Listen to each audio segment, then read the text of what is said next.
Record.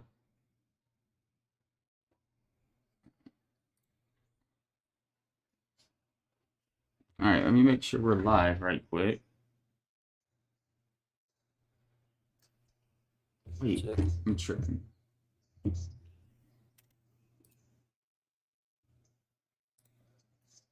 We are live. We are? Yes. Does everything look okay?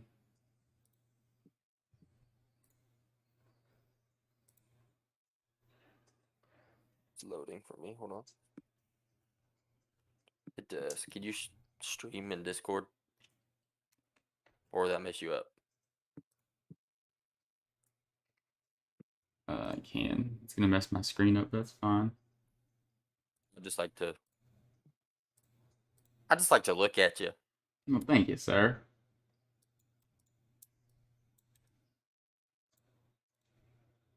There we go. Now we should be nice and purty. All right. Look at there. All right, stream quality's still good, so hopefully this saves the day. Thank you, Jake. Oh yeah. All right, now give me 1 sec. I was doing a recording the whole time, so hopefully that 2-minute recording we just did proves that it's gonna work. But we'll see. About to find out, Cut. About to find out. All right, you ready? I'm ready, baby. All right, in 3, 2, 1, we are live. All right. Welcome in, everyone, to episode 32 of the Peach State Tailgate Sports Podcast. I am Kenny Cochran, joined as always by my co-host, Mr. Jake Hugh. Oh yeah. Jake, how you feeling today, buddy? Man, I am feeling fantastic today, Kenny. It took us a couple tries. We're still having a little bit of technical issues going on, but hey, we're getting through there. We're trying our best. But yeah, I'm feeling really good today. You know, the Georgia sports season's kind of came to a little bit of a slow burn right now. The only thing we have going right now is the Atlanta Hawks. By the way, they did beat the Miami Heat earlier today. Go Hawks! Like to see that. But yeah, Georgia's over with. Obviously, national champs. Falcons season is done with. We're getting top 10 picks, so we can always root for that. And the Braves are fastly approaching, and I think, Kenny, that might be something we're going to be discussing today. We've been off of Braves talk for a while, but we're coming back to it today, baby. I'm pumped up for it. I think it might be, Jake. I think it might be. And obviously, anytime you wrap up a very, very exciting season like we did this year with Georgia football, man, it almost feels a little bit sad. And I mean, I know obviously you end the season the way every team strives to end the season with a national championship.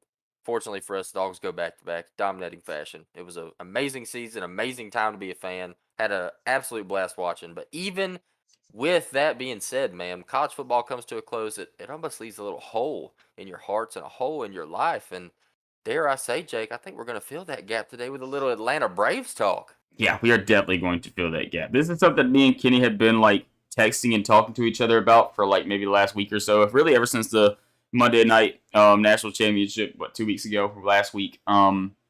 We've been talking about this. Ever since that happened, we have been saying we cannot wait for Braves baseball to roll around. There's nothing better than getting home from work on a normal Tuesday and just tuning into Bally, seeing Frenchie and Chip Carey up in the booth talking junk like 30 minutes before game time. Then all of a sudden you get first pitch, Ronnie slams one out the park. So I'm real pumped up for it, man. I'm so excited.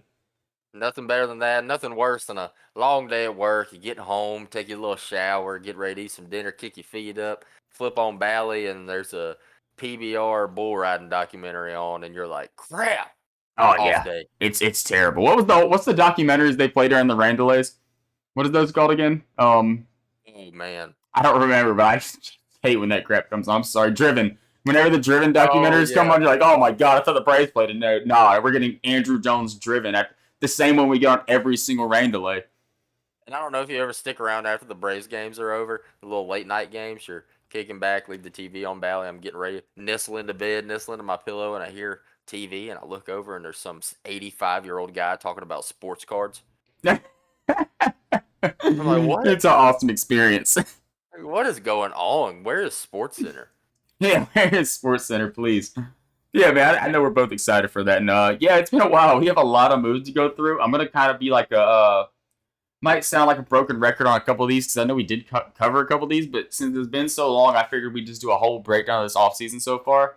and really, dive into it, be able to give like a full in-depth, feel on all these moves now that we've seen majority of moves we're going to see this offseason kind of transpire. And, at this point in the offseason, you're kind of in the dead point. Any free agent signing, I mean, you can still get big guys out there, but majority of the time at this point, you kind of see where your team's at and what you're going to be doing. So pretty excited about that. Oh yeah. So yeah, a little bit different of a format here. I feel like just naturally, whenever we talk baseball, Jake kind of takes the reins a little bit, and when we talk football, I kind of take the reins a little bit. And the thing is, not to say that I don't follow baseball closely or Jake doesn't follow football closely because we both do, but Jake is bar none a baseball connoisseur of sort. Try to be. Dude, I mean, Jake. I like to call Jake a baseball almanac because you can ask him anything about the Atlanta Braves. You can go back to however far back you want to go and bring it up, and Jake's got some kind of input, some kind of knowledge that you did not even know was floating around out there. So shout out Jake for that. Thank you, sir. I appreciate it. I work really hard for that knowledge. It doesn't just spawn in the brain. You gotta do a little bit of research to get that stuff in there. That's right, and that's why you're the best podcast host this side of the Mason-Dixon. Hey, man. I try my best. Do we want to kick this thing off now? I know this, like we said, we've been such on like normal like scheduled podcast stuff. This is kind of like our first like freebie we've had in a while. Usually we have like games to cover or stuff to really go through, but hell, since last time we did a podcast, there has not been any Atlanta sports action besides the Hawks beating the Miami Heat today. So, or they probably played another game and lost. So I don't know. Yeah, I mean the only thing that's really prominent in the sports world right now is the NFL playoffs, and we did a pretty in-depth breakdown of that last week and what we thought headed into the week, and what we thought you could expect from Wild Card Weekend. And for the most part, dude, very, very eventful games. And I know there's a game going on right now between Dallas and Tampa, so that's going to be the last game before we get the divisional matchup. So not too much we can dive into that, but I will say that very, very fun, super Wild Card Weekend for your NFL fans out there. And yeah, we'll keep following this thing along and giving our input on the NFL side of things as well. But dude, I'm pretty fired up to get into Braves talk if you're ready. All right. Okay, I'll kick things off. So, obviously, season ends in October, early November, whatever time the World Series is played. Braves are not there this year. I don't really know the exact day that the season ended. But the Braves kind of got started a little bit early this year. On November 6th, 2022, we really kicked off the offseason. Not really your most blockbuster move. This is one we did discuss on the podcast, but I'm going to re-mention it. The Braves trade right-handed pitcher Dylan Spain, a minor league pitcher we had in the organization, to the Colorado Rockies for outfielder Sam Hilliard. I know this was kind of like a little joke going around Braves country, the first big splash the Braves had made in the offseason with acquiring Sam Hilliard.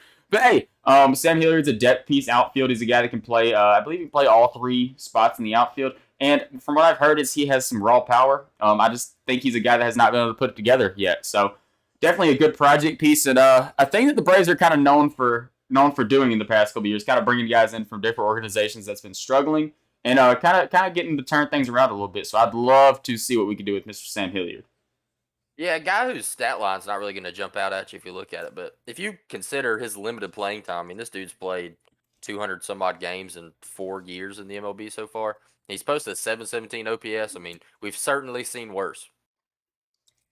Yeah, 717 OPS is, I mean, it's not the greatest thing in the world, but it's also not terrible. Like we could use that as a fifth, sixth outfielder. That's really what he's going to be on this team this year. So he's a guy that he might not even make the opening day roster, but he's still a notable name that we could see get playing time. I do want to mention before I start telling you all these moves that this is just moves that I think do have impact on the major league team. There are some moves out there I did not want to put in there because there are, I don't want to mention your Ari Adrianza minor league contracts or your Hoy Park, acquisitions of the offseason because those guys could easily make an impact on the major league team, but hell, there's a lot of guys like that out there. So I do mention a couple of them. I will go ahead and say Josh Fuentes, the old Colorado Rockies infielder. He's also a Brave now. But I'm really mentioning the guys that I'm excited to see with the Braves this year. So I just want to give you a little pretext on that one. And let's go into the next one. Another one that we mentioned before. On November 9th, 2022, so last year, the Braves we traded right-handed pitcher Jake Odorizzi and cash to Rangers for right-handed pitcher Colby Allard. This is another kind of notable one because, quite recently at the winter meetings, I think AA was caught talking about the rotation and the competition of the rotation, and Colby Allard was a name that was mentioned in that conversation. I don't think that he has great odds to take over that fifth starting job, but it is notable he did mention the name, and it is a guy that the Braves are very, very familiar with, saying that we drafted him in the first round back in the 2015 MLB draft, maybe. or 2014, one of those years. But yeah, definitely a guy the Braves are really, really smart on. They know about this kid. Oh yeah, yeah. It's some guy that you hear AA mention is gonna be able to compete for that fifth spot in the rotation against the Mike Sorokas and the Ian Andersons. So yeah, I mean, it kind of is what it is on this one. I'm not super high on Colby Allard, but it's pretty cool seeing him back in a Braves jersey, and if he can contribute to this team in any way, shape, or form, I mean, unfortunately, the Jake Odorizzi situation just did not work out the way that anybody hoped it would have. So you kind of take what you can get with this one. Yeah, and it's funny because I remember at the time we were talking about the money that we saved, and it's like I don't have the numbers in front of me right now, but I remember that it's like a very, very minute number that we saved trading Jake Odorizzi and the amount of cash that we sent along with him. We basically paid for his full contract. But I was listening to a little bit of like a podcast on with Alex Anthopoulos, and it was actually, what was the podcast name? It was 755 is Real with David O'Brien and Eric O'Flaherty. Shout out. He was mentioning how their game plan was they knew Jake Odorizzi was going to take that team option and they were going to get rid of him nonetheless. Like he was going to be a guy that was going to be gone, so that kind of makes me feel a little bit better because in my mind I was sitting there thinking, well, you might as well pay the man and just give him a chance again with the Braves, run it back one more year because he's a guy we've seen have success in the past. But if you go into the offseason with the game plan of okay, this guy's not going to be on our team this year, getting a guy like Colby Allard who does have a little bit of upside, velocity is not really there. But if he can find someone with his Braves organization who has some of the best pitching coaches in baseball, it would be really, really nice to see. Yeah, I mean, that's the kind of the thing with Jake Odorizzi, and we said it so many times last year, is with Jake Odorizzi, you kind of know what you're getting with him anytime he trots out there. There's always the chance that he can come out and have a pretty stellar performance, but at the end of the day, he's not going to he's not going to set your pants on fire. So, um, you know, when you have kind of I mean, I guess you could say the pitching depth, but from AAA to the majors with how the Braves are looking in a 5-man rotation, you have the pieces, at least on paper, the pieces to come out there and really round out a super strong rotation for the Braves. It almost makes sense to take a chance on a guy like Colby Allard to see, maybe some kind of upside or potential with him, opposed to what you would get with a Jake Odorizzi. Yeah, and it doesn't hurt you to I'm not gonna say it hurts you to DFA a guy like Jake Odorizzi, but whenever it's like a guy like Kyle Muller, or not Kyle Muller, I'm sorry, that's a guy we'll mention a little bit later, like Colby Allard, it's a lot different. Sending a guy down to the minor leagues is a lot less intriguing name, a lot less money involved in that situation at that point. So you can feel a lot better about okay, we can just bring this kid up for a start, and if he sucks, we can just get rid of him. Like it's a lot easier in that aspect. I no offense, Colby Allard, but I'm just saying, you know, there's a lot less money and stuff involved at this point now with Colby Allard. Absolutely. Okay, my next move I'm going to mention. November 11th, 2022. The Braves signed right-handed pitcher Nick Anderson to a minor league deal. I don't know if any of y'all are quite remembering of Nick Anderson, but Nick Anderson was actually a really, really good relief pitcher for Tampa Bay for quite a few years. Another guy that's kind of dealt with injury. I want to say he spent some time in AAA last year. But if he can find his youth, the fountain of youth for him, he could be a really, really big part of this Braves bullpen. And if not, hell, keep him in AAA. And if injuries happen, we know how bullpens work. Guys can go down with little 10-day IL stints all the time. So he could easily be that guy you bring up, and he might make a big impact on this team this year. Yeah, this is a guy that's gotten some pretty significant playing time. You kind of write last year off, only 6 appearances, but he was posted a 2.89 career ERA, which is really solid. So big pickup for the Braves, especially with a guy and Nick Anderson that you mentioned. Kind of later in his career, but a guy that's just kind of been consistent throughout. I'll go ahead and mention another name that I did not add in this list of things because honestly I wasn't thinking about it. But early on in the offseason we did DFA Jackson Stevens, and at this time I was kind of looking at this move like, okay, we get another right-hander. Jackson Stevens is not here anymore, but I believe we did sign Jackson Stevens back to another contract. So we also have Jackson Stevens on the team as well. So he'll be running it back, and then you add a guy like Nick Anderson, and then a guy that I'm going to mention next with Dennis Santana on November 15th, 2022. The Braves trade cash to the Rangers for right-handed pitcher Dennis Santana. So it kind of seems like the Braves are really, really toning in on that bullpen. And I can't blame them, man. If you look at our success in recent years, a lot of it has been based around this bullpen. This bullpen has been consistently one of the best in baseball. I know Braves fans love to hate on this bullpen. They love to find, key guys out there that they like to pick on and kind of point them out. But this bullpen has been very, very good top to bottom year after year. And it's a big, big reason that the Braves have had such success going to the postseason winning this division. Something too that goes unnoticed with this bullpen is the way that they work as a collective unit. Yes. I mean, when one guy is not having the performance that he would like to have, i.e., Luke Jackson in the playoffs. Tyler Maxett comes in and absolutely saves the day, plays Superman. Like, we've seen things like this happen, and it's going to happen in a bullpen when you have a large selection of pitchers that come out there. And not everybody's going to be able to come out there and pitch a masterclass every time they see the field. So when you have the bullpen and the repertoire that these guys have, and the rapport in the clubhouse and with each other, and you bring a guy like Dennis Santana in, it makes you feel really good about the chances that he's going to be able to find a spot in this rotation, um, and really kind of, I don't want to say come in and have a career year because I'm not trying to over project, but what we've seen in the past is you can bring a what some would consider a lesser guy into this bullpen, and he can still contribute at a high level. Yeah, and I think a big part of this too is this is no shot at all at Brian Snicker because we love Brian Snicker. He's a great manager. Obviously, he brought the Braves the first World Series championship in over 20 years. But yeah, I think AA kind of knows how Brian Snicker likes to manage that bullpen, and it's not a very good way of managing a bullpen. Not at all. You'll see one night he'll bring in AJ Minter with a 6-run deficit in the bottom of the 8th inning. Again, you really have no chance in. And then the very next night he'll trot out he'll trot out Jackson Stevens in the 8th inning in a tie ball game. Like he definitely gets a little bit weird with his bullpen. So I think the idea of this is to bring in as many back end of the bullpen arms as you can. So you have that flexibility of being able to pitch guys like multiple guys in 8th inning or 7th inning. Obviously, Iglesias is going to be that 9th inning guy for the most part. And that's kind of the big idea in my part of this is like, okay, we can get another guy that could potentially be a back end of the bullpen type guy.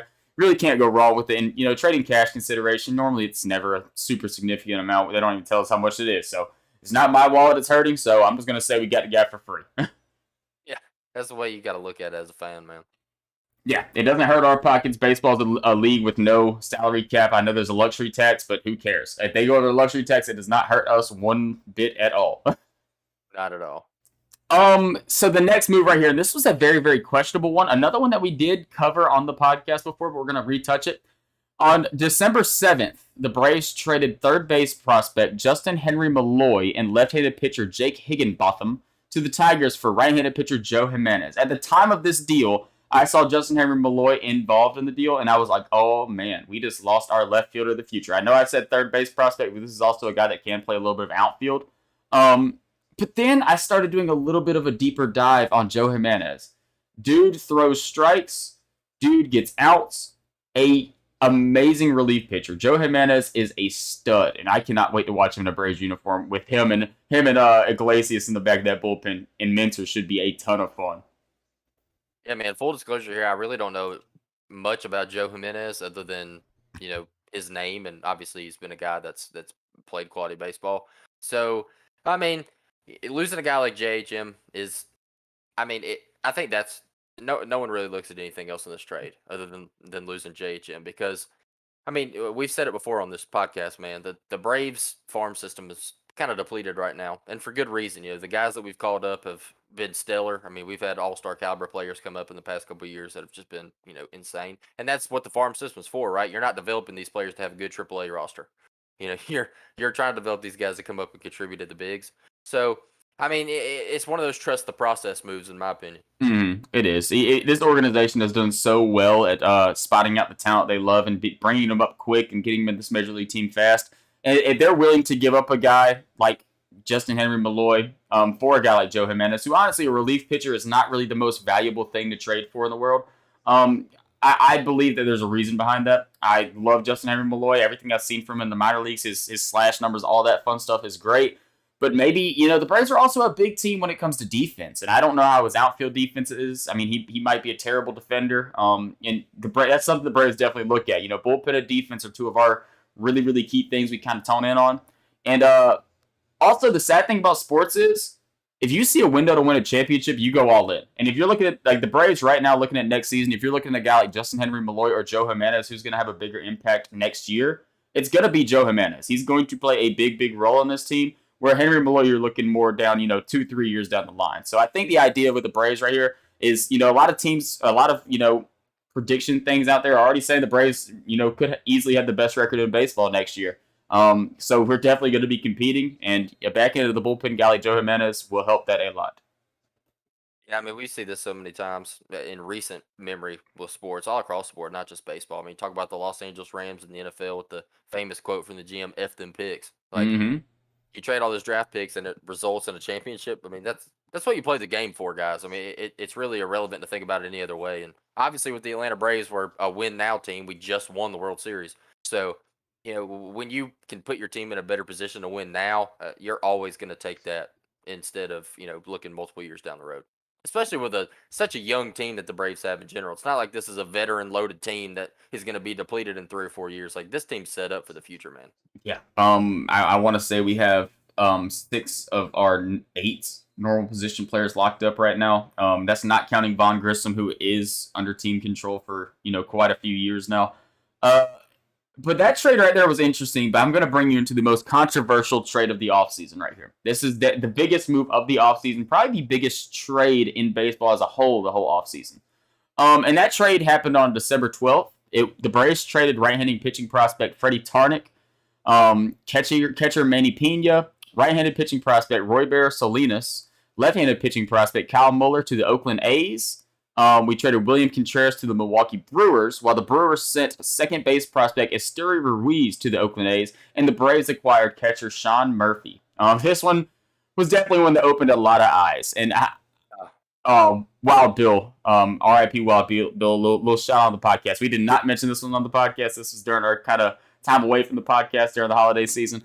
R.I.P. Wild Bill. Best of luck out there in Milwaukee. I'm sure you're going to tear it up. You'll be a star player out there, which I'm really really excited to see. But the longer we've been away from this trade, the more that I have kind of liked this deal. Obviously, you do feel like you give up a lot in this deal. You give up guys like Kyle Muller, who on the face of things, that is our number one prospect when you look at MLB pipeline. I will tell you this, he is not our number one prospect. There are guys that are younger that have more potential the inside the organization, I guarantee they look at them more valuable. And one of those guys is Royber Salinas. This is a guy that I'm really, really high on this past season. The guy's strikeout totals were insane, but the one concern about Royber Salinas is with his off speed, not great pitch mix right there, throws super hard, just overpowers hitters at the lower levels. Is he going to be a guy that can really, keep on starting as he moves up the minor league system? Or is he just going to turn into a bullpen prospect who everybody knows bullpen prospects have no value? Unless you're like an established relief pitcher, your value's not really there. So this move was definitely interesting. I don't really mind giving up Manny Pena if you're bringing in a guy like Sean Murphy. I'm kind of a guy that believes you only need two catchers on a roster. And we can't forget Chadwick Trump is still with the Braves in the organization. So if you really have to have that third catcher, Chadwick Trump is, easily a great guy to have at that third catcher position. Freddie Tardick, he's a guy we've seen in the past, a guy that a lot of people had a lot of upside for. Didn't really impress too much in his very, really, really brief major league stint. I think he only pitched 2/3 of an inning or something. But Not good. yeah, the key piece of this is William Contreras. Kyle Muller, he's another guy. We talked about the starting pitching spot with the fifth man earlier. 24-year-old, 25-year-old left-handed pitcher, honestly does not really have a route to the major leagues this year with the Braves. He's really just going to keep on getting older in this organization without having a spot. So I don't mind giving him up. It's all about William Contreras in this deal. No, that's really what it is, and it's what fans are going to look at, and it's the only thing they're going to care about. And us included initially. There's, like you just mentioned with Salinas, like there's some pieces to this trade that make a lot of sense, but off the rip, you're seeing Wild Bill for Sean Murphy, and I think that the thing for me, obviously, this was a shell shock for Braves country, man. We love Wild Bill. He's a legend. What he was able to do this season was incredible. And you talk about a guy that's so young and at the catcher position is already top of the league and offensively. Um, so it sucks to lose that, but you bring in a guy like Sean Murphy for a couple reasons, I think, and one reason in particular is that Wild Bill is really not very good on the defensive side of things. Mm-hmm. He's not a great defensive catcher. This has really been a Achilles heel for this Braves team through the past couple of years, even in the World Series run. The behind the plate thing, the game behind the plate has just been subpar for a while. And a guy like Travis d'Arnaud, obviously, I think anyone that watches Travis d'Arnaud, watches the Braves, will consider Travis d'Arnaud, a top tier catcher in the MLB. And I'm not Yes. going to say otherwise. I love Travis d'Arnaud, but he is on the wrong side of 30. He's been in the league for a long, long time. This is a guy that, unfortunately, is not going to be somebody that we build around for the future. And anytime you can bring in a guy like Sean Murphy, and I mean, you're talking about probably the third best catcher in baseball. Yeah, definitely so.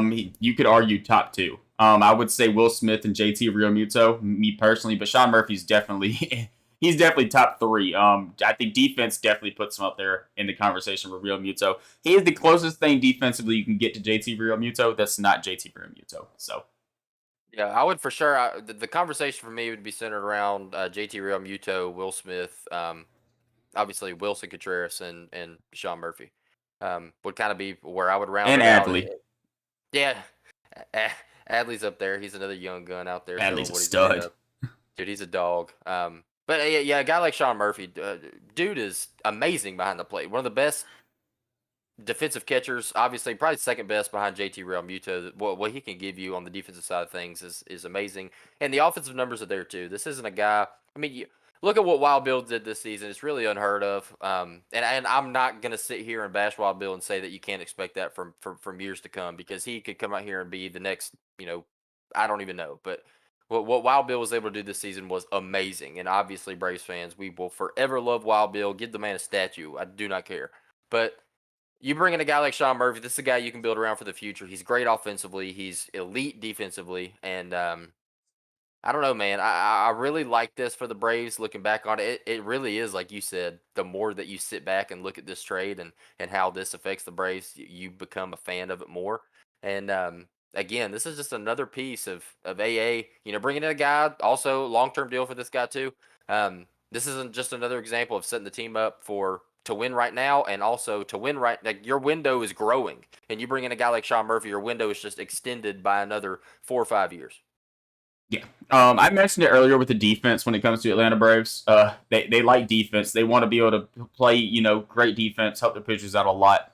And that's what this deal is for. Another thing that AA mentioned on that podcast I mentioned earlier, is that Contreras he's not really, like you mentioned earlier, he's not really a great defender. And the issue is Travis d'Arnaud cannot play forever. So at some point you have to have that Travis d'Arnaud replacement there. And Contreras was never going to outcatch d'Arnaud. So at that point, you're not really developing William Contreras as a catcher like you'd want to be. So whenever it was his time to kind of take those reins from d'Arnaud, and if d'Arnaud was, time was to walk away, he was not going to be ready to take over that starting catching spot. It'd be really, really hard for him to really make that jump as a defensive catcher. Sean Murphy, on the other hand, is a guy that can catch, 60, 70% of your games throughout the year. I'm sure that's what he's going to do this year. d'Arnaud's probably going to take over that backup role, DH some. Definitely get a little rest in them legs. We know d'Arnaud can swing the stick a lot. But dude, I'm so excited to see a guy that can straight up gun guys behind the plate. Dude, it is going to be so exciting. We have had good defensive play from catchers in the past, like Travis d'Arnaud and like Tyler Flowers, but both those guys were missing the same thing. Neither of those guys had an arm. Now we have a guy like Sean Murphy who has one of the best arms in baseball, second best behind Realmuto. It's really exciting. You mentioned the deal we signed to. On December 27th, the Braves signed catcher Sean Murphy to a 6-year, $73 million extension with a $15 million club option for 2029. That club option has no buyout, so if, by some bad luck at that point we get to it and he's not the same level he is, or he's not a $15 million player, we can just cut him loose with no penalty at all. Yeah, William Contreras is a guy that it really kind of settles himself as a DH, or maybe, in my opinion, I could see a team using him as like an outfield project, possibly turn him to a corner outfielder. But we saw that a little bit in Atlanta. Didn't really look great out there either. And he is a very, very good hitting catcher. When you put him in the same categories as DHs, you kind of start going downhill a little bit. And I do think he is a plus side hitter. But I'm going to be a little bit opposite from you, Kenny, and I know where you were going with this. He's not going to repeat what he did this past year. It's impossible. His outlying numbers this past year were ridiculous. I think the guy had like a 35% fly ball rate to home run ratio. 35% of the balls he was hitting in the air were going out the park. That's not something you see guys repeat. He also has a really, really high ground ball rate, which is kind of intriguing because with the high ground ball rate and then majority of your fly balls leaving the park, it kind of seems like you're hitting with some good luck. Or because, if some of them fly balls stop leaving the park and you're still hitting a whole lot of ground balls, you're not going to be in a really good situation. Yeah, I wasn't gonna say it, so I'm glad you did. But yeah, no, you're absolutely right, man. I mean, What he did this season is incredible, and I'm not so sure it's very sustainable. Well, that's the fun thing about baseball, right? Like you get into baseball, and it's like, yeah, guys have great seasons. Then you look at the deep numbers, like, holy cow, this guy hit 340 on balls in play. Like that's not sustainable. Like he's not going to do that back to back years. Like I'm gonna say 370. We've seen guys hit 340 on balls in play. Like I'm gonna mention a dear friend right here, current Chicago Cubs shortstop Dansby Swanson. He's a guy that kind of had that same type of season this year. Strikeout numbers are way up. Batted balls in play. Batting average on balls in play was way up. Not really sustainable offensive numbers, and I think the Braves kind of saw that. And I'm going to say it on the podcast. It's going to be the last time I kind of mentioned. I don't have this on my notes either. I said I was going to put it in there, but I did not. That payday the Chicago Cubs gave him, yeah, y'all can have Dansby Swanson. A lot of money. Happily. I was in the team for re-signing Dansby Swanson at that number with how many guys we have and how team friendly we've gotten these contracts in the past. No, thank you. And I've seen so many Braves fans saying pay the man because we've gotten all these guys on cheap deals. That's not how things work. If you go out there and buy a Lambo for $100,000, there ain't no reason to go overpay for a Porsche, right? Like just because you're saving money don't mean you got to spend overpay on certain other aspects. So keep on doing what we're doing. Stuff's working. Good luck, Dansby. We love you too. Yeah, man. Dansby again, a guy that had an amazing run with the Braves. So forever be grateful for him and the part that he played in the World Series. But no, you're right, Jake. I mean, you pay a guy that much money, especially you see what the other free agent shortstops went for out there. And, I mean, really a comparable deal to what we saw from guys like Trey Turner Yeah. and guys like that. And Dansby Swanson had an absolute hell of a year last year, and we love Dansby, but he's not Trey Turner. He's not. And when you're looking at the ability in the offseason to bring in a guy like Trey Turner or bring in a guy like Dansby Swanson or bring Dansby Swanson back, I should say. And then you look at how similar the paydays were and, we're able to go spend elsewhere and hopefully, what AA said, we'll have Arcia and Vaughn Grissom competing day one for the shortstop position. Defensively, Orlando Arcia is incredible. He has a hot bat at times. And then Vaughn Grissom, obviously a super young guy that had some really, really bright flashes this past season. If he's the guy of the future, man, I think you can be optimistic about it. I know a lot of people are kind of hesitant. They're giving him the same treatment that we just gave Wild Bill. Can he keep up what he was doing? I know he cooled off towards the end of the year, but give him a full off season with with an MLB roster spot guaranteed moving forward. I think you can see the development pick up a little bit for a guy like that. I'm going to say one thing about Vaughn Grissom. This is a guy I've been really high on. I paid a lot of attention to throughout the minor leagues. That hit tool is going to be there. Vaughn Grissom is going to hit at the next level. He will be able to hit at the next level. There's no doubt in my mind about that. Maybe not hitting 330 like he did for the first month of his career, but definitely probably around 280. I could see him being a 280 hitter. Definitely probably smacking around like 20 bombs, 60, 70 RBI type guy. I don't know if he's ever going to. I'm sure at some point he might get up to upper echelon, but just predicting what we're going to see next year. But dude, I don't know if the offensive profile is going to be too much different than Dansby. I honestly think that you can get similar offensive production. Now, where you're going to get really concerned at is the defensive spot because throughout Vaughn Grissom's minor league career, it's always been the question: can Vaughn Grissom play shortstop at the next level? He has played second base at a pretty good level. I know he had a couple errors late in the season. He was kind of stepping down, like you said. But Ron Washington, from what I heard, is speaking very highly of it. And apparently he's not a guy that speaks super highly of a lot of things. So if Wash is saying something, you got to have some type of confidence in it because, hey, he's a tough going guy, man. Another one of those trust the process things, right? I mean, everybody was so skeptical of the shortstop position heading into this year, thinking about Vaughn Grissom being the future. And one thing AA was real quick to hit on is how confident Ron Washington was in Vaughn Grissom, defensively specifically. Obviously, Ron Washington's a defensive mastermind. He's out there grinding with the boys before every game, and even a guy like Matt Olson, who's been a stellar fielder at first base, came in here and talked about how much Ron Washington has helped him. And if he can help a guy like Matt Olson out defensively, imagine what he can do for a guy like Vaughn Grissom. And to be completely fair with Vaughn Grissom too, he didn't really get a fair shake at shortstop this year. So you don't really have anything to grade him off of defensively at shortstop because he played second base so much. So, and you're right, he did have flashes at second. He made some mistakes, but that's not his position, man. And I don't care who you are. You talk about shortstop and second base and how they're the middle infielders, and you can kind of flip flop them. Those are two completely different positions.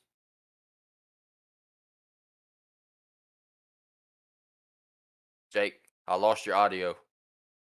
I'm so sorry. I had muted myself. I grabbed a water bottle. Didn't want to make too much noise. But yeah, Von Grissom is a 22-year-old as well. I think a lot of people kind of forget that with baseball nowadays because you see guys come up at so young. And with the Braves, we've seen guys like Michael Harris and Spencer Strider and all these guys come up and just start lighting the world on fire from day one. And Von Grissom was no different. This guy came up and was, a sensation for a month. And then, like I said, the tail off started happening, and everybody was kind of hopping off that train hard because there was a month there where we were like, oh, yeah, this is the Dansby replacement. He's here. Like, we got Von Grissom now. And then people hopped off the train hard. Don't forget, guys, 22 years old is very, very, very young. You're going to have that. There's no doubt about it. It's hard to be a consistent Major League player at 22 years old. It's hard to be a consistent Major League player at any age, but especially whenever you're that young.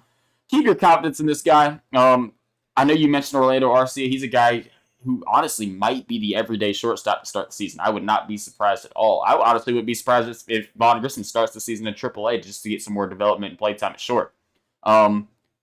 It would surprise me a little bit, but I would not be like, oh my god, Von Grissom's in AAA. Like baseball is an interesting sport where 162 games, it's a whole lot of baseball to play. And I don't care how we're playing or what's going on. I will never get tired of seeing Orlando Arcia fire a 100-mile-an-hour fastball to first base. Hell no, or go 0 for 12 for 3 games in his very first at bat. In that 4th game, he pimps a 440-foot shot. That's exactly it. That is exactly the relationship Orlando Arcia has with Braves fans, and every time he does it, it's absolutely electric. It is beautiful. Orlando Arcia is going to be one of those guys you never forget. You give like your Ender and Ciartes of the world, a guy that maybe not the most flashy guy, but absolute Braves legend. If you're a real Braves fan, you love him. Julio Teheran, shout out.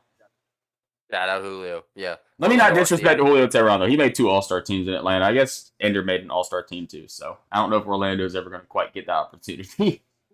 You're not going to find too many Braves fans that are more high on Julio Teheran than me and Jake. No.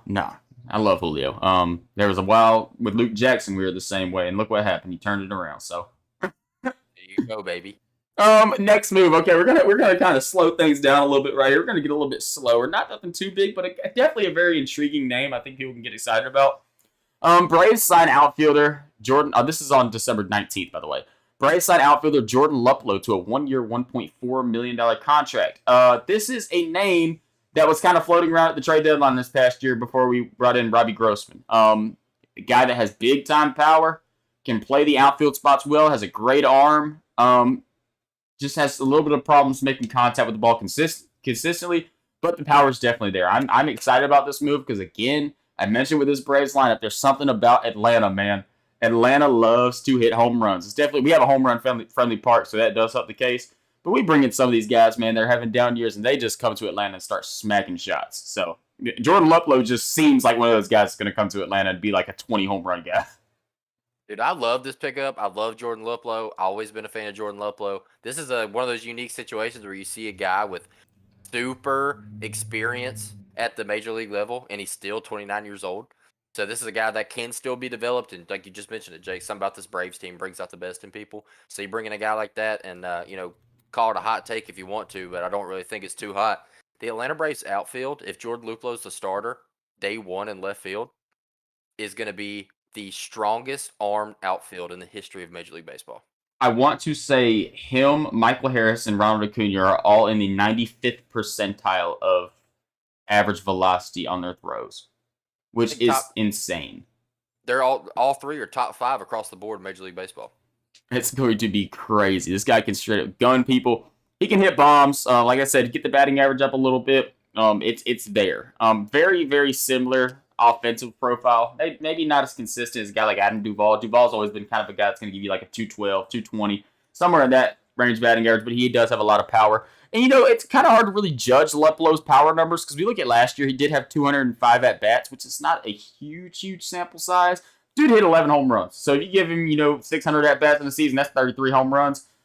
that's pretty significant right there. So I like Jordan Luplow. I've been a fan of his, too, for a while. The main reason is because if any of y'all play MLB The Show and y'all ever hop into a Battle Royale game, you get to the bronze round, you see 73 overall Jordan Luplow with like 90 plus power against both sides, but like 20 contact, he's going on the squad. There's no doubt about it.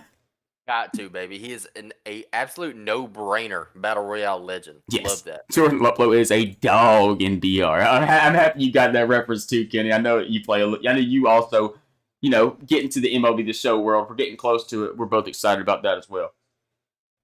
Oh yeah, can't wait to hop in there, man.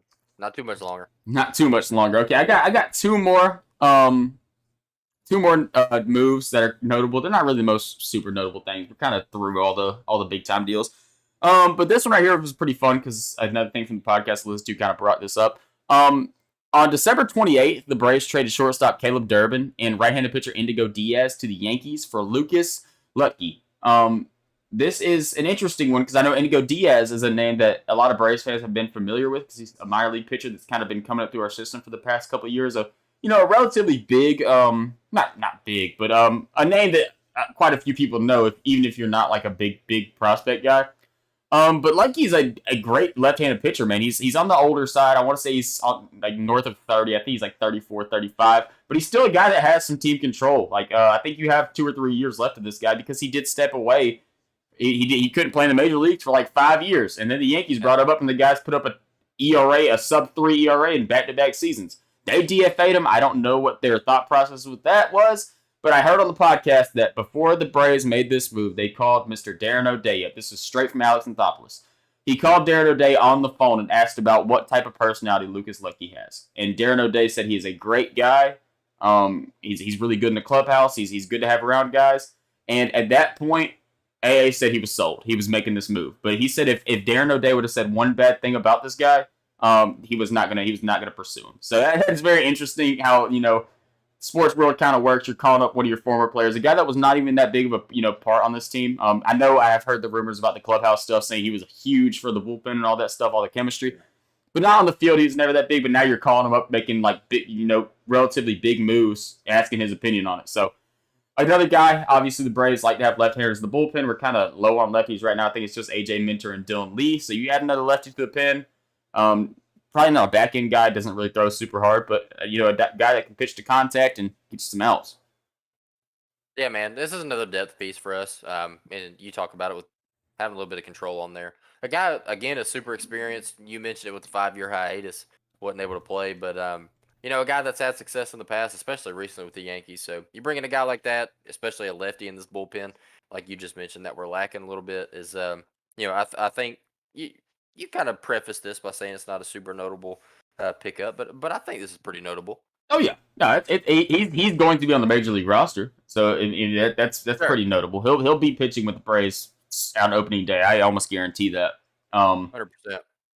Just for the fact that you'd like to have some lefties out there. I mean, Minter and Dylan Lee. Minter's obviously your 7th, 8th inning guy. You'd be kind of pointless to pitch him anything earlier than that. And Dylan Lee, he can only pitch so much, man, before that arm falls off. So you gotta have another lefty out there somewhere. But I'm excited about it. I think it's gonna be a really good move. I think it's gonna be a guy that Braves fans fall in love with pretty quick. Yeah, especially if he's another bullpen personality or another locker room personality. You trust Darren O'Day. Darren O'Day's been you know, obviously he's been a super unique player. He's been a solid player for many years, but just the personality and the type of teammate that he is. Anytime you can give high praise on somebody or get high praise on somebody from him, with the way this Braves team is, it's just the morale is through the roof always. Yeah, and I don't want to speak down on guys like Raisel Iglesias or Joe Jimenez or Dennis Santana or even guys like Nick Anderson, Dylan Lee, AJ Minter, but I don't really know how their team chemistry thing is. And you look in the past couple of years, we lost Luke Jackson, we lost Will Smith, we lost Darren O'Day, we lost Tyler Matzek's on the shelf with Tommy John surgery this year. That's a lot of bullpen personalities right there. All 4 of those guys have played a big part with bringing this team together. Like joking around and stuff. You lose all those guys in the span of like a year or two, it can make an impact. So I think that's the main reason he called up Darren O'Day. Is this a guy that we can bring in and he can boost us morale in the bullpen, kind of get us to what we're used to, having a lot of fun on the field. So I think that's definitely going to be the type of move we see here. Yeah, and you love to see it for Braves fans, man. I mean, this team's been so much fun to watch, even when we were not as good as we are right now. That if we can carry this into an already loaded team, talent wise, I mean, you gotta love it. That's the thing with the Atlanta Braves. I think that's what makes them so entertaining to watch is that like it's almost like watching a family on the field. Every game, no matter what, we can be getting beat by 11 and they're still out there just doing what they do. And it kind of makes it as a viewer, you're kind of involved in it. You're kind of like, okay, this is my family. Like you follow like you build a relationship with these players on the field because you're seeing like how they're acting on the field every night, night in, night out. You're like, okay, so I that's my favorite thing about the Braves, man. It can't be overstated with how good the team chemistry really is on the squad. That's the thing about baseball too. I've mentioned it before that, you know, obviously everybody loves football and we get attached to football players and you almost feel like you build a team rapport with some football players, but especially with the lifespan of an NFL player is not crazy long, and then in college you only get guys, while they're eligible before they move on to, graduation, transfer, or, making it to the league. And in baseball, you get 162 games of these guys, so you get to see them every single day. There's no face mask, there's no helmet. You get to see their facial reactions. You get to see the way they respond to adversity, respond to different things. And man, I think that's one of the things that makes baseball so special. And it's such a more like chill experience too, because like you watch baseball, you could be getting beat by 8, and you look in the bullpen. They show the camera of the bullpen. There's somebody throwing like bubble gum at somebody else as they're doing an interview in the dugout. You're like okay. I guess I'm not mad. If you saw that in football, everybody would be pissed off because, like you said, 162 games. The games are a lot more like a lot less meaningful, like day to day basis. Like you could lose a game in baseball and then go on a 13 game win streak the next 14 days and be just fine. Like Thankfully. it's a lot like less worrisome, which is nice. Let me get into this next move. This is my last one I have noted, and it's not a big one at all. It's just somebody I think could see time on the field, and that happened on January 3rd. The Braves trade cash to the Rangers for shortstop Eli White. He is listed as a shortstop. This is a guy that can play all over the field, and he gives you two things: amazing defense and elite speed on the base paths. Not a very good hitter, but a guy that I could definitely see hold a roster spot on this team. Definitely be a guy that might be like a Guillermo Heredia type replacement guy. Because I'm going to say this: Guillermo Heredia was really good at one thing, and it was chemistry. He was a decent defender, decent speed. Sometimes he'd get you a knock every once in a while. But whenever you look at Guillermo Heredia, he was your prototypical eighth inning, late inning replacement defensive type guy. Eli White is a better defender than Guillermo Heredia was, and he gives you the aspect of, okay, we can pinch around with this guy late in games if we have to and just stick him out in left field and let him play his elite defense. So I think this guy is going to play a part on this Major League squad as well. Yeah, another guy I don't know too much about, but you mentioned it. I did know that he's got some wheels. And I don't want to say base running's been a negative thing for this Braves team, but it's been untimely. We've had bad base running at really bad times. So I think the more base running talent that you can bring to the team, regardless of how they're going to, hit in the batter's box or play out there in the field, you bring a guy in like this that can move, between first and third. That changes things a little bit. I'm not tired of it. I know he's a dang giraffe and he's going to get thrown out, but Lord have mercy, I'm tired of seeing Matt Olson get thrown out trying to go from second to home on a ball that goes off the outfield wall.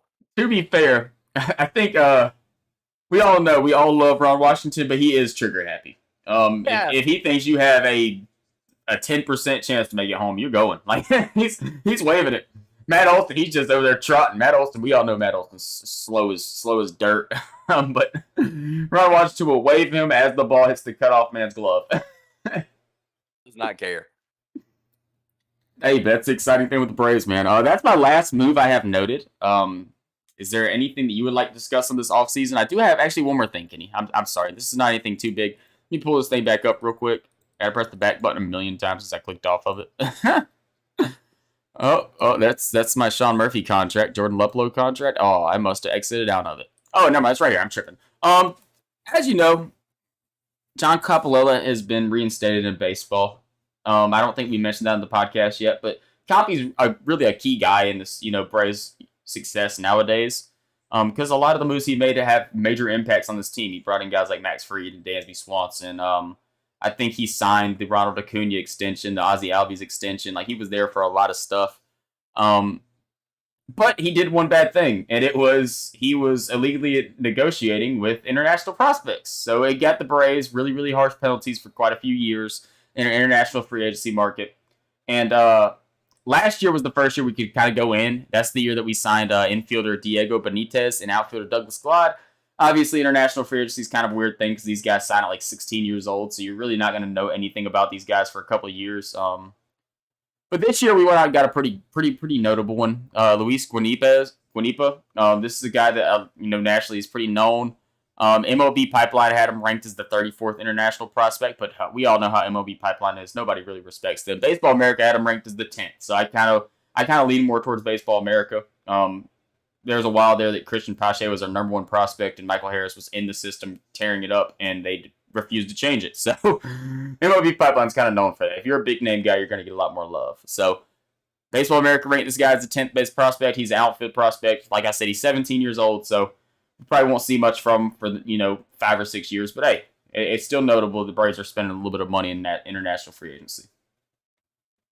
Yeah, I think international free agency is something that doesn't get talked about a lot, and this is something we talked about off air. I feel like it's really hard to grade these guys. You talk about the ranking systems, or they vary depending on where you look, and I think part of the reason is because it's so hard to grade their not the talent, but I guess the talent pool these guys are playing in. When you're grading a guy coming out of high school or a guy that's played in college, you kind of have an idea about how their opponent talent is, or how to grade them based off of who they're playing. You might have one guy that's tearing it up in this section of the country or this section of the world over here, and then the guy that's maybe not playing as well over here in this section of the world, and this guy over here is playing against future MLB starters, and this guy's over here is playing against cupcakes. So it's something that it doesn't really get talked about a lot because obviously we have such a good talent pool over here in the States, but yeah, you bring in a guy like this, especially 17 years old, man, another guy that you can develop and bring into a, potential major league, level in the next few years. And, you love to see it. Yeah. I'm going to go a little bit off track right here, Kenny. And I don't want to give self-promotion right here, but I am. I do YouTube a little bit, guys. Snake714, check me out. Kenny, the other day I did that thing and I kept on pulling all those Brett Maher cards over and over again. Yeah, dude's missed 4 extra points in the playoff game, so that's what you get for flooding my packs, you trash dude. Get out of here. You're messing up the content, Brett. Yeah, Brett, I want 96s, not 86 Brett Maher over and over again. So this is what you get for it. It's bad luck to get pulled out of my packs. Maher. Yeah, but that's it really on Braves stuff. I feel like we went pretty in depth with things. Spring training's kicking off. I think pitchers and catchers report sometimes next month, so whenever that happens, we'll get a lot more info out. Obviously, there's still a couple moves to be made around baseball. Obviously, Kenny, I'll let you take the wheels from here. I know there's one that you would like to mention. Doobie. Oh yeah, okay. You're alley-ooping me, and I was completely blindsided. Yeah, Adam Duvall, man. This is a report that came out earlier. A lot of people were questioning what the Braves are going to do with Duvall, if he was a guy that we were going to try and target to bring back. Obviously, you bring in a guy like Luplow. We weren't quite sure if that was going to be the move to start at left field day one.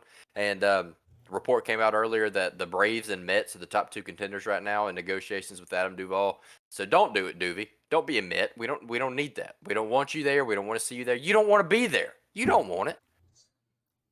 No. Come back home. You watch the New York Mets, and you think about how the New York Mets are. Adam Duvall seems like the absolute last person that would fit in that environment.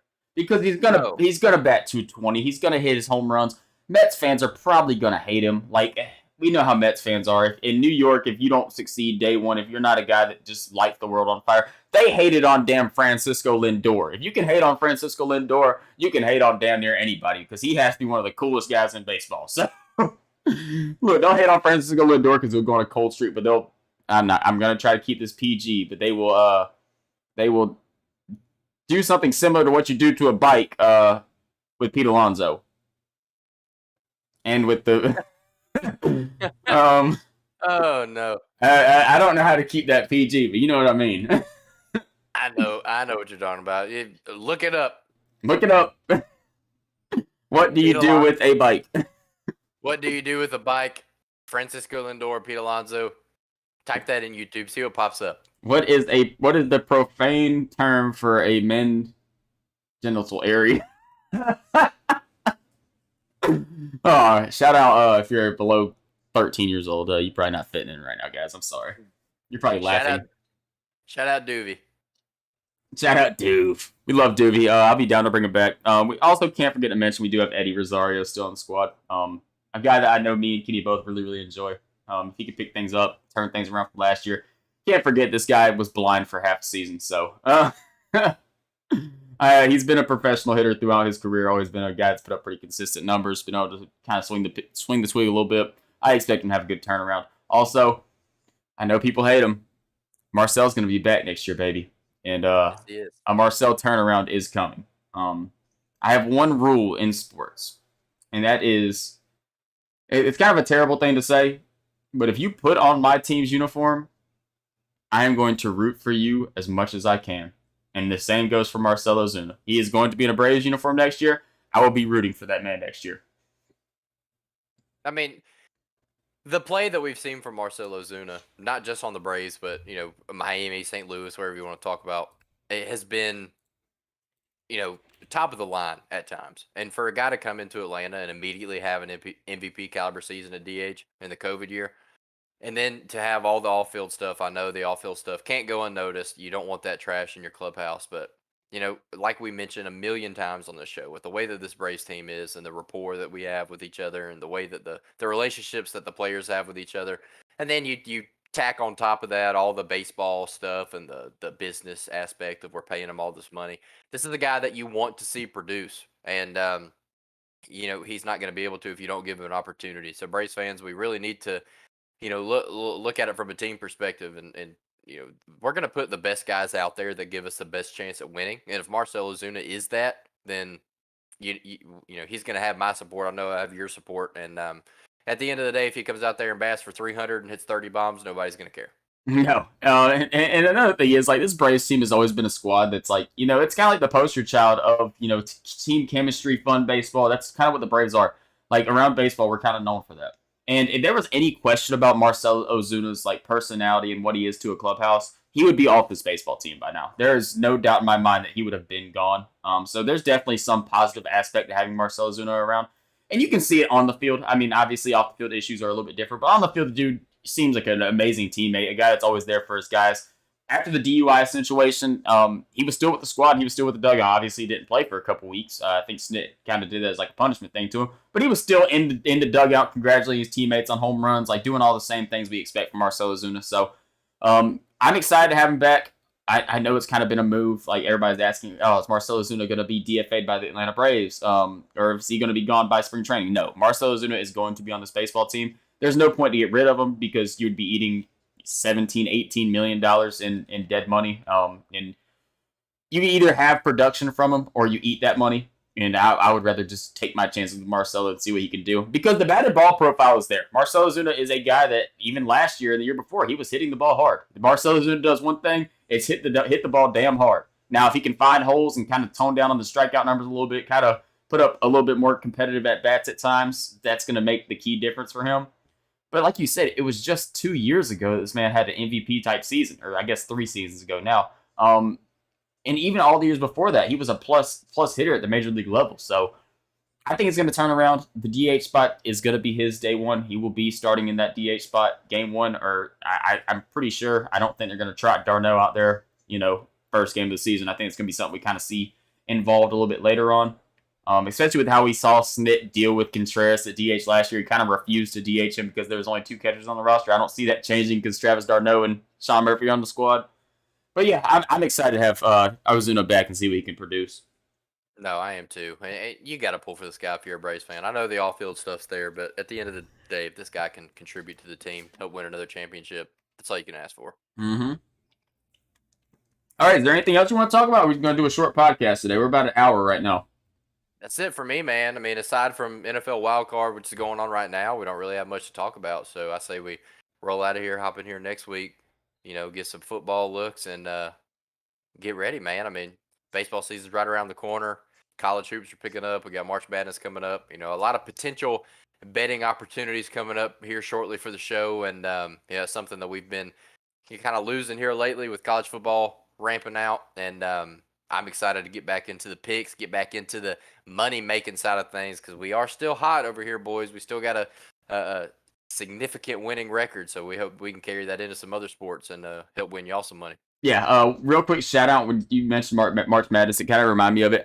Georgia Bulldogs have a huge game tomorrow or today, as you listen to on the podcast. We are playing Kentucky in Kentucky, I believe, and this game right here, Kentucky's coming off a win against Tennessee, who is an upper echelon team in college basketball. So this win right here, if we can pull off a win against Kentucky, it will help our odds at making this tournament. I know it kind of sounds unheard of for Georgia to make March Madness, but dude, I'll be honest with you, I'm not a huge college basketball fan until March Madness, but if I could see the Dogs playing in March Madness, holy hell, I will be so excited.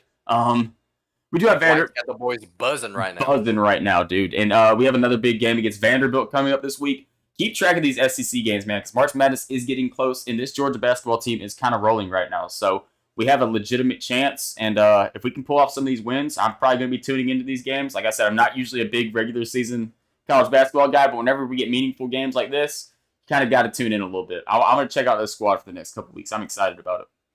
Oh, yeah.